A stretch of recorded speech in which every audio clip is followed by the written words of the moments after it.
تمہاری عورتیں تمہارے لیے بمنزلہ کھیت کے ہیں. حرث عربی میں کھیت کو کہتے ہیں. تو بمنزلہ کھیت کے ہیں. جیسے بیج ڈالا جاتا ہے کھیت میں اور اس سے پیداوار بڑھتی ہے، تو عورت کی جو ایک حیثیت ہے، نیچر نے جو اس کی ایک حیثیت متعین کی ہے، وہ بھی ایک نسل بڑھانے کا ذریعہ ہے، جس میں مرد کا جو استعمال ہے وہ بطور بیج کے ہے اور جو اولاد ہے وہ ایک پیداوار کی طرح ہے. تو اللہ نے یہ یاد رکھیں، اس آیت کو نا بہت سارے غیر مسلموں نے عورت کے خلاف بہت نیگیٹیویٹی پھیلائی ہے کہ دیکھو اسلام عورت کی توہین کرتا ہے، اس کو کھیتی سے تعبیر کرتا ہے. تو کچھ لفظ کسی اور زبان میں جب وہ جاتے ہیں نا تو وہ توہین کا معنی دیتے ہیں. عربی میں جو حرث کا معنی ہے یہ تعظیم کے لیے ہے، توہین کے لیے نہیں ہے. اردو میں جو کھیتی کا معنی ہے وہ توہین کے لیے استعمال ہوتا ہے. کھیتی یعنی جو پاؤں میں روندی ڈالنے والی اور زمین جو ہے نا پاؤں میں گویا روندی اس کو روندا جا رہا ہے. تو اس لیے اس کا اردو میں بالکل اسی طرح جو لوگ ترجمہ کر دیتے ہیں کہ عورتیں تمہاری کھیتیاں ہیں، تو یہ ترجمہ میرا خیال ہے اس لیے درست نہیں ہے کہ اردو میں اس کا مفہوم ہی چینج ہو جاتا ہے. یعنی گویا ایک عزت کے لیے جو لفظ اللہ نے استعمال کیا وہ ذلت کا ذریعہ بن جاتا ہے. تو اس لیے کسی بھی زبان میں جب ہم کسی بھی لفظ کا ترجمہ کرتے ہیں تو اس زبان کے ہمیں محاوروں کو دیکھنا چاہیے کہ اس زبان میں یہ لفظ کس معنی میں استعمال ہو رہا ہے. مثال کے طور پر ہو سکتا ہے کتا کا لفظ کسی زبان میں وفاداری کے لیے استعمال ہوتا ہو، کسی کو لوگ ڈاگ کہتے ہو تو اس کا مقصد ہوتا ہے وفادار انسان ہے، لیکن ہمارے یہاں اردو میں گالی ہے وہ، اور آپ بولیں کہ بھئی وہ فلاں قوم ڈاگ کہتی ہے تو ہم کتا کہیں گے.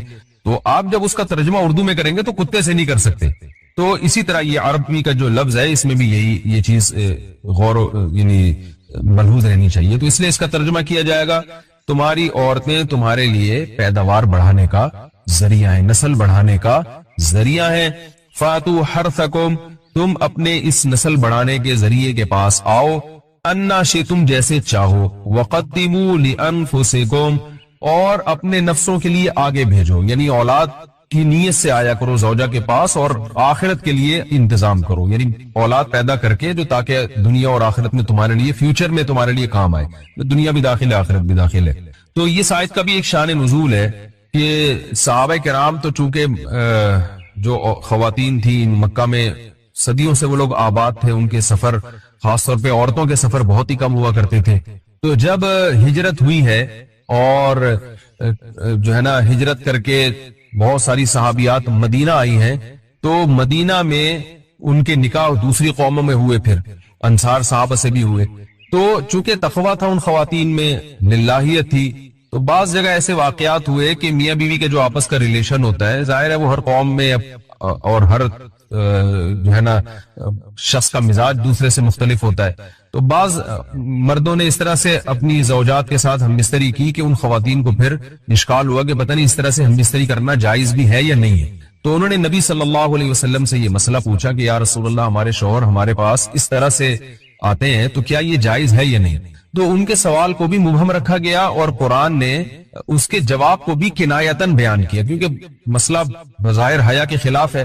تو قرآن جب بھی کوئی ایسی بات ہوتی ہے تو اشارتاً کنایتاً اس کا تذکرہ کر دیتا ہے تاکہ مسئلہ بھی واضح ہو جائے، کیونکہ ظاہر ہے اس کی ضرورت تو قیامت تک آنے والے انسانوں کو پڑ سکتی ہے نا. یہ تو ہر میاں بیوی کا اپنا ایک ذاتی مسئلہ ہوتا ہے کہ ہمیں کس طرح سے پرمیشن ہے، کس طرح سے پرمیشن نہیں ہے. تو اللہ تعالیٰ نے بھی اشارتاً ہی اس حکم کو قرآن میں بیان کر دیا. قرآن میں اس لیے بیان کیا کہ تاکہ اس میں کوئی اجتہادی اختلاف کی گنجائش نہ رہے. تو اللہ نے قرآن مجید میں بیان کیا، فرمایا نساؤکم حرث لکم، تمہاری جو ازواج ہیں، تمہاری جو بیویاں ہیں، وہ تمہارے لیے بمنزلہ کھیت ہیں. کھیت کا مطلب کیا ہوتا ہے؟ پیداوار بڑھانے کا ذریعہ. تو اس میں سب سے پہلا مسئلہ تو قرآن نے یہ بیان کر دیا کہ زوجہ سے جو ہم بستری ہے وہ صرف اسی راستے میں جائز ہے جس سے اولاد ہوتی ہے، کیونکہ عورت کو اللہ نے بنایا ہے نسل بڑھانے کے لیے. تو کوئی بھی ایسا ہم بستری کا طریقہ اختیار کرنا جو نسل بڑھانے کا ذریعہ نہ ہو، یعنی وہ نیچرل نہ ہو، تو وہ حرام ہے. تو اس میں اللہ نے یہ حکم دے دیا. تو اس سے صاف یعنی حدیث سے بھی پتہ چلتا ہے اور تمام فقہاء کا اجماع بھی ہے اس آیت کی روشنی میں کہ مسئلہ تھوڑا حیا کے خلاف ہے، لیکن میرا خیال ہے بتانا ضروری ہے کہ پچھلے راستے سے عورت سے ہم بستری کرنا بالکل حرام ہے، ناجائز. اور نبی صلی اللہ علیہ وسلم کی اس پہ بہت شدید لعنت ہے، بہت شدید وعید ہے. تو یہ بالکل اللیگل ہے اسلام میں کہ عورت کے پچھلے راستے سے اس سے ہم بستری کی جائے. جو لوگ لڑکوں سے بدفعلی کے عادی ہوتے ہیں ان کو یہ ایک چسکا لگ جاتا ہے، تو یہ حرام ہے، ناجائز ہے، کیونکہ اللہ نے بتا دیا کہ یہ تمہارے لیے بمنزلہ کھیت کے ہیں. تو اس میں قرآن نے وہ جو سوال تھا نا اس کی طرف اشارتاً جواب دے دیا اور آگے فرمایا فاتو حرثکم، تم اپنے کھیت کے پاس آؤ.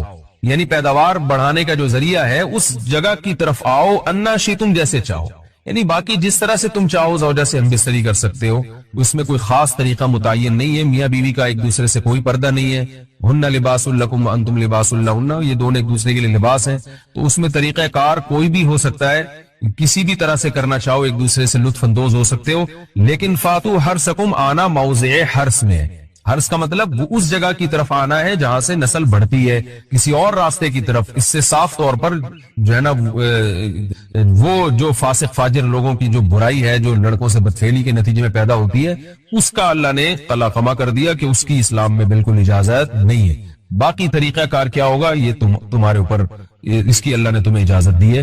وَقَدِّمُوا لِأَنفُسِكُمْ، اور چونکہ بار بار حرس کا تذکرہ ہو رہا ہے کہ نسل بڑھانے کا، اس لیے اللہ نے فرمایا کہ قدموا لانفسکم، اپنی ذات کے لیے فیوچر میں انتظام کرو۔ قدموا کا مطلب آگے بھیجو اپنی ذات کے لیے سرمایہ۔ کیا مطلب؟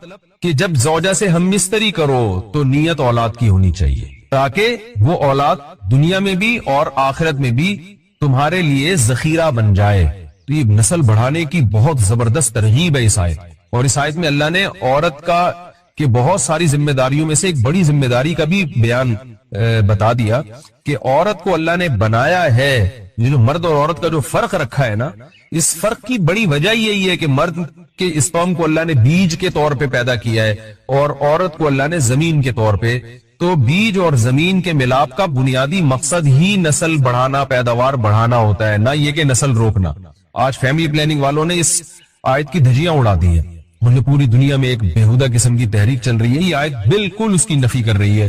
اس لیے اللہ نے فرمایا، اور اچھا اللہ نے اس کا بھی جواب دے دیا کہ جو فیملی پلاننگ والے کہتے ہیں نا نسل بڑھنے سے تمہارا نقصان ہوگا، خرچے بڑھ جائیں گے، تو اللہ فرماتا ہے قدموا لانفسکم، تمہارا فیوچر بن جائے گا، سنور جائے گا، کیونکہ اولاد میں اتنی انویسٹمنٹ نہیں ہوتی جتنا اس کا آؤٹ پٹ ہوتا ہے۔ ان پٹ کم ہے، آؤٹ پٹ زیادہ ہے، انویسٹمنٹ کم ہے، اس کے جو پروفٹ ہے وہ زیادہ ہے، دنیا میں بھی اور آخرت میں بھی۔ تو اللہ نے فرمایا اپنے نفس کے لیے، فیوچر کے لیے انتظام کرو، بڑھاپے کے لیے انتظام کرو، تمہارے بیٹے ہوں گے، بیٹیاں ہوں گی، پوتے ہوں گے، نواسے ہوں گے، بہویں ہوں گی، یہ دنیا کا مستقبل اور آخرت کا مستقبل کیا ہے۔ جو عبداللہ بن عمر رضی اللہ تعالیٰ عنہ نے جب نکاح کا ارادہ ترک کیا تو آپ کی جو ہمشیرہ تھی حضرت حفصہ، انہوں نے فرمایا کہ نکاح کرو، تمہارے اولاد ہوگی، دنیا سے جاؤ گے تو تمہارے لیے دعائیں مانگے گی۔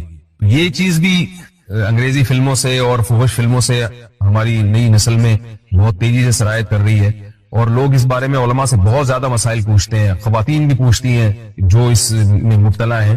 تو اس کا بھی مسئلہ یاد رکھیں کہ اللہ تعالیٰ نے حالت حیض میں زوجہ سے ہم بستری کو حرام قرار دیا کیونکہ اس میں گندگی ہے۔ باپ دیکھیں کہ وہ گندگی اس درجے کی نہیں ہے جتنی اورل سیکس میں گندگی ہوتی۔ اگر اس میں ڈسچارج ہو جائے، بندہ انسان جو بستری کرنے والا ہے زوجہ سے، وہ منہ میں ڈسچارج ہو جائے، تو آپ سوچیں کہ اللہ تعالیٰ شرمگاہ کو گندگی سے بچا رہے ہیں، جس کی وجہ سے حیض کی حالت میں ہم بستری کو حرام قرار دیا۔ تو منہ جس سے انسان کھانا کھاتا ہے، جس سے کلمہ پڑتا ہے، اور جو انسان کے جسم میں سب سے اشرف عضو ہے، سب سے زیادہ معزز اور مکرم عضو ہے، اس میں ایسی گندگی کو ڈالنا کہاں سے جائز ہو سکتا ہے، کہاں سے حلال ہو سکتا ہے؟ تو آج بعض متجدد قسم کے لوگ جو ہے نا اس کو حلال قرار دے رہے ہیں، تو یہ بالکل غلط ہے۔ تو یہ بات خوب ذہن میں رکھیں کہ اورل سیکس کے ذریعے اپنی خواہش کو پورا کرنا اس طور پر کہ ڈسچارج ہو جائے انسان عورت کے منہ میں، بیوی کے منہ میں، یہ بالکل حرام ہے، بالکل ناجائز ہے، کیونکہ منی ایک غلیظ اور ناپاک اور گندگی ہے اور ناپاک اور نجس چیز ہے۔ بعض حضرات یہ کہتے ہیں کہ منی پاک ہے، مگر یاد رکھیں منی کے پاک ہونے کے دلائل مضبوط نہیں ہے، منی کے ناپاک ہونے کے دلائل بہت مضبوط ہیں۔ سب سے پہلی دلیل قرآن مجید میں آتا ہے الم نخلقکم من ماء مہین، ہم نے تمہیں غلیظ اور پلید پانی سے پیدا کیا، ذلیل پانی سے پیدا کیا ہے، تو اس میں بھی اشارہ ہے کہ منی ناپاک چیز ہے۔ دوسری بات یہ کہ حدیث میں آتا ہے کہ کنت افرق المنی من ثوب رسول اللہ صلی اللہ علیہ وسلم ثم یصلی فیہ، حضرت عائشہ رضی اللہ تعالیٰ عنہ فرماتی ہے کہ رسول اللہ صلی اللہ علیہ وسلم کے کپڑوں پر اگر منی لگی ہوتی تھی، صحیح بخاری کی حدیث میں، اس کو کھرچ کے صاف کرتی تھی، پھر آپ صلی اللہ علیہ وسلم اس میں نماز پڑھا کرتے تھے۔ اب بعض حضرات نے یہاں سے استدلال کیا ہے کہ منی اگر ناپاک ہوتی تو حضرت عائشہ اس کو دھوتی، کھرچ کے صاف کرنا اس کی علامت ہے کہ منی پاک ہے، لیکن یہ بات غلط ہے۔ اگر منی پاک ہوتی تو حضرت عائشہ کو کھرچنے کی ضرورت نہیں تھی۔ بات یہ ہے کہ وہ نجاست جس کا ایک باقاعدی جسم ہوتا ہے اور وہ کھرچ کے جسم سے یا کپڑوں سے الگ ہو سکتی ہے، تو اس نجاست کو پاک کرنے کا طریقہ یہ ہے کہ اس کو کھرچ دیا جائے۔ ناپاک تھی تبھی تو حضرت عائشہ رضی اللہ تعالی عنہ اس کو باقاعدہ کھرچ رہی ہیں اور دور کر رہی ہیں. اور گیلی منی کو نبی یہ ثابت ہے کہ حضرت عائشہ رضی اللہ تعالی عنہ آپ صلی اللہ علیہ وسلم کے کپڑوں سے دھویا کرتی تھی اور آپ صلی اللہ علیہ وسلم اس میں نماز پڑھا کرتے تھے.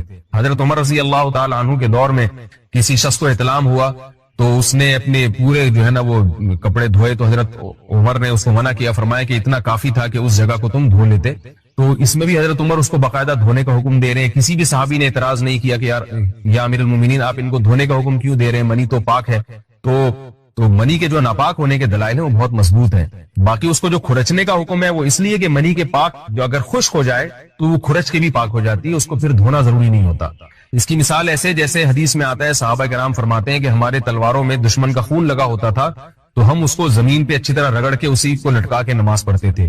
دیکھیں خون بھی ایسی چیز ہے کہ جو سوکھنے کے بعد اس کی ایک پاپڑی سی جم جاتی ہے, تو حالانکہ خون کو بھی ناپاک مانا جاتا ہے, جمہور علماء کے ہاں خون ناپاک چیز ہے, لیکن صحابی کیا کر رہے ہیں, اس کو رگڑ کے زمین پہ اور خشک جو اس کو اچھی طرح رگڑ کے جب اس کا اثر زائل ہو گیا تو اسی کو لٹکا کے نماز پڑھ رہے ہیں. تو جیسے خون ناپاک ہونے کے باوجود رگڑنے سے پاک ہو جاتا ہے, اگر کسی ایسی چیز پہ لگا ہو جو لوہے یا ایسی سخت چیز پہ, تو ایسے ہی منی اگر کپڑوں پہ لگی ہو خشک ہو جائے تو اس کو اچھی طرح جب کھرچ دیا جائے تو وہ پاک ہو جاتی ہے. لیکن اس سے یہ ثابت نہیں ہوتا کہ منی پہلے سے ہی پاک ہے.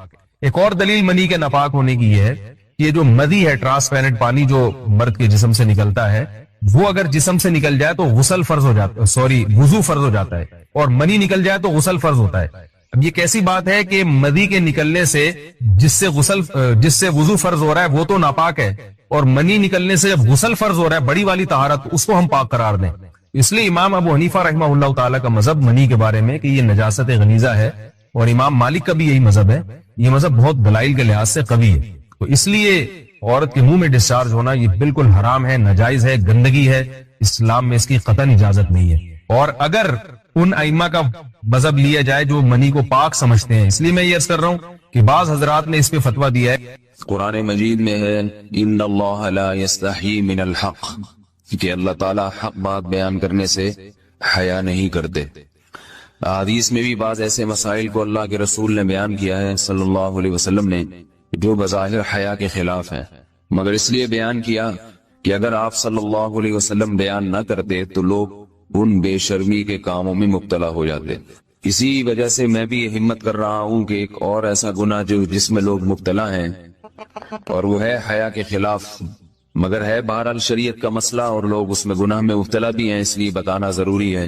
وہ یہ ہے کہ لوگ شادی کے بعد بھی آج کی نوجوان نسل زوجہ سے, بیوی سے غیر فطری طریقے سے ہم بستری کرتے ہیں. انٹرنیٹ پہ بےہودہ فلمیں دیکھتے ہیں تو جو چیز انگریزوں کی دیکھ رہے ہیں کہ ان کے کلچر آہستہ آہستہ میڈیا کے ذریعے ہمارے معاشرے میں بھی آ رہا ہے. اللہ کے رسول صلی اللہ علیہ وسلم نے لعنت فرمائی ہے, ایک روایت میں ہے کہ اللہ اس کی طرف دیکھے گا نہیں کہ جو اپنی زوجہ سے پچھلے راستے سے ہم بستری کرے گا. یہ بیماری بھی, یہ گندگی بھی لوگوں میں پھیلتی جا رہی ہے, خاص طور پہ جن کو لڑکوں سے بدفعلی کی عادت پڑ جائے تو وہ زوجہ سے فطری راستے سے ہم بستری نہیں کرتے. اللہ نے فرمایا کہ نساؤکم حرث لکم, یہ تمہاری زوجات ہیں, بیویاں ہیں, یہ نسل بڑھانے کے لیے ہیں.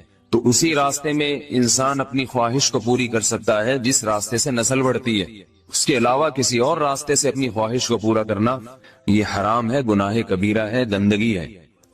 ہمارے پاس کیسز آتے ہیں, ایک پاک دامن لڑکی کی شادی ہوتی ہے, لڑکا بھی بظاہر بڑا نیک, لیکن کیا ہے لڑکا چونکہ ٹھرکی ہوتا ہے, شہوت کا درندہ ہوتا ہے, تو وہ یہ نہیں دیکھتا کہ میں اپنی بری خواہش مٹانے کے لیے میں اپنی زوجہ کو غیر فطری طریقے پر مجبور کیسے کر سکتا ہوں. تو مجبور کرتا ہے پھر اپنی بیوی. اس میں جو عورتیں زیادہ پاک دامن نہیں ہو, نیک نہ ہو, یا ان کو یہ ڈر ہو کہ طلاق ہو گئی تو ہم کہاں جائیں گے, وہ پھر اپنے شوہر کے ساتھ اسی غیر فطری طریقے پر آمادہ ہو جاتی ہیں. اور اس کا عذاب اور اس کا وبال یہ ہوتا ہے کہ کچھ دنوں میں ان کو بھی اسی کی لت پڑ جاتی ہے. انسان جب بھی کوئی غیر فطری راستہ اختیار کرتا ہے, آخرت کا عذاب تو بعد میں, دنیا کا عذاب یہ آتا ہے کہ پھر اس کو لذت فطرت میں آتی نہیں ہے. اور جو راستہ اللہ نے رکھا اس میں اس کو لذت نہیں آئے گی, پھر وہ گندگی میں ہی گھسنے کی کوشش کرے گا, اس کی بھی فطرت خراب ہو جاتی ہے, اور جس کے ساتھ یہ بدفعلی کی جائے اس کی بھی فطرت خراب ہو جاتی ہے, وہ بھی پھر کسی کے قابل نہیں رہتے. تو اپنے جان پر رحم کرنا چاہیے, ہم انسان ہیں، ہم درندے نہیں ہیں، ہم گھوڑے نہیں ہیں، ہم گدھے نہیں ہیں، ہم جانور نہیں ہیں، ہم انگریز نہیں ہیں. انگریز نے تو حیا اور شرم کی تمام حدود کو توڑ دیا ہے، وہ تو درندے بن چکے ہیں. ہم تو درندے نہیں ہیں، ہم تو حلال کھاتے ہیں، پاک صاف رہنے کی کوشش کرتے ہیں. تو ہم ان کی جو کلچر دیکھ کے ہم ویسے درندے بننے کی کوشش کیوں کریں؟ تو یہ بہت بڑا وبال ہے، بہت بڑی برائی ہے جو ہمارے معاشرے میں آہستہ آہستہ جڑ پکڑتی جا رہی ہے، اور اس سے بیماریاں بھی پھیلتی ہیں. غیر فطری طریقہ ہے، بیماریاں بھی پھیلتی. ایسے کیسز آتے ہیں کہ جناب وہ مرد مجبور کر رہا ہے بیوی کو، اور وہ بیوی جو ہے ساتھ نہیں دیتی تو پھر اس کو طلاق کی دھمکیاں دیتے ہیں. ایسے کیسز بھی آتے ہیں. اور یہ بھی آتا ہے کہ مرد جب اپنی بیوی کو غیر فطری طریقے پر مجبور کرتا ہے، بیوی آمادہ نہیں ہوتی، تو مرد کو یہ دھمکی دیتا ہے کہ بھائی میری خواہش تو تم سے پوری ہوتی نہیں ہے، پھر میں دوسروں کے پاس جاؤں گا. تو یاد رکھیں، جس عورت کا شوہر یہ دھمکی دے اس کو کہ میں زنا کروں گا اگر تم نے میری خواہش پوری نہیں کی غیر فطری طریقے سے، تو عورت اپنے شوہر سے کہہ دے کہ جاؤ تم کہیں اور جا کے منہ کالا کرو، تمہاری فطرت میں گندگی ہے تو یہ مجھے گندا بنانے کی کوشش نہ کرو. اس کو زنا کرنے دیں، وہ اللہ آخرت میں اس سے بھگتے گا. ہر بیماری کا اللہ نے علاج رکھا ہے. اللہ کے رسول صلی اللہ علیہ وسلم نے فرمایا، صحیح بخاری کی حدیث، ما انزل اللہ من داء الا انزل له دواء. کوئی بیماری ایسی نہیں ہے جو اللہ نے نازل کی ہو اور اس کے لیے دوا نہ رکھی ہو دنیا میں. تو اگر کسی کو ایسی لت پڑ گئی ہے غیر فطری کام کی، تو اس کو چاہیے کہ وہ اپنا علاج کرائے، ڈاکٹر سے بھی رابطہ کرے. اور سب سے بڑا علاج یہ کہ کچھ وقت صبر کرے گا، چھوڑ دے گا کچھ عرصے کے لیے، تو خود بخود آہستہ آہستہ صحیح ہو جائے گا. ایک آدمی شراب کا عادی ہے، ایک علاج نہیں ہے کہ ڈاکٹروں سے رابطہ کرے، بہترین علاج کے چھوڑ دے. کتنے دن تڑپے گا؟ ایک دن، دو دن، تین دن، 4 دن، ایک ہفتہ، 2 ہفتہ، بہت زیادہ سال ہو جائے گا نا، اس کے بعد خود بخود ٹھیک ہو جائے گا. سگریٹ کا عادی ہے، چھوڑ دے گا. تو کتنے لوگ ہم نے دیکھے ہیں دن میں 20 سگریٹ پیتے تھے، چھوڑنے پر آئے تو بالکل ایک دم چھوڑ دی انہوں نے، آہستہ آہستہ کر کے چھوڑ دی، لیکن تکلیف ہوئی مگر عادی ہو گئے. تو اب کسی کو یہ لت پڑ گئی ہے غلط کام کی، برائی کی، تو اس کا بہترین علاج یہ ہے کہ وہ اپنے آپ کو بدلنے کی کوشش کرے، ماحول بدلے، اور کچھ وقت صبر کرے گا تو اللہ اس سے یہ عادت چھڑا دے. نہیں کی، صبر نہیں کیا اس نے، پھر اسی گندگی میں موت واقع ہوگی، پھر آخرت کا عذاب بہت سخت. نسلیں برباد ہو جاتی ہیں اس عمل سے انسان کی. تو بات حیا کے خلاف ہے، مگر یہ کہ ایک بزرگ تھے وہ بات فرما رہے تھے، تو کسی نے پوچھا کہ حضرت آپ حیا کے خلاف بات کرتے ہیں، تو انہوں نے فرمایا تم بے حیائی کے کام نہیں چھوڑتے، ہم اس چھڑوانے کے لیے بات کریں تو ہم برے ہیں، اور تم کام کرو تو بھی برے نہیں. برائی کا کام کرنے میں برا نہیں بنتا، اور برائی کے خلاف بولنے والا برا بن جاتا ہے کہ دیکھو یہ کیسی باتیں کر رہے ہیں.